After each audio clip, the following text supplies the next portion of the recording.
Good morning, Year 4. This is a quick look at your task for today, which is a writing task. You've been looking at non-chronological reports for a couple of weeks now, and so today is the time when we are going to start having a go at writing our own.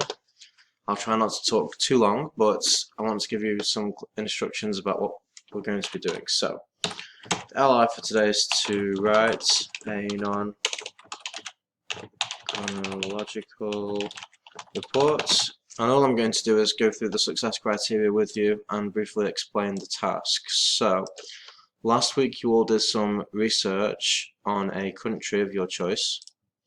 So today you're going to use that research to create your own reports using the features that we've been learning about for the last couple of weeks. Okay, so what do we need to include?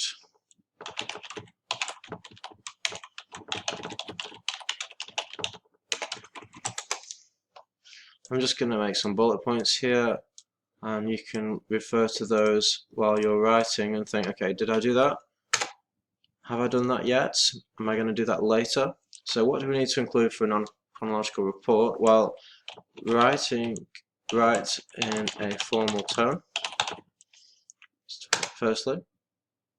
What else do we need to do for a non-chronological report? We need to use technical vocabulary. Now remember, this just means we're using words which are specific to the topic we are writing about.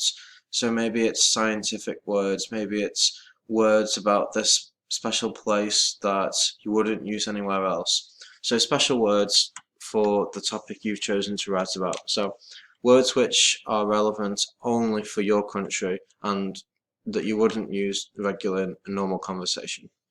So technical vocabulary, formal tone, remember that means to be writing in a serious way, professional way, not shortening too many of the words, not making it sound too friendly. It should be professional, should be serious.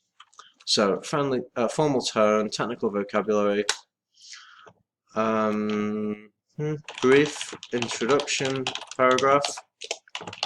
So before you go into the main body of the text, you need a short paragraph which will introduce your topic. It will maybe say where the country is, what it's most famous for without going into any detail, how big it is maybe, some very basic outlines of the main paragraphs that you're going to write about, depending on which paragraphs you've chosen to focus on. So brief introduction, technical vocabulary, formal tone. What else do we need? Let me think. Organize clearly into paragraphs. Now that should be quite straightforward, because those paragraphs should be divided into topics.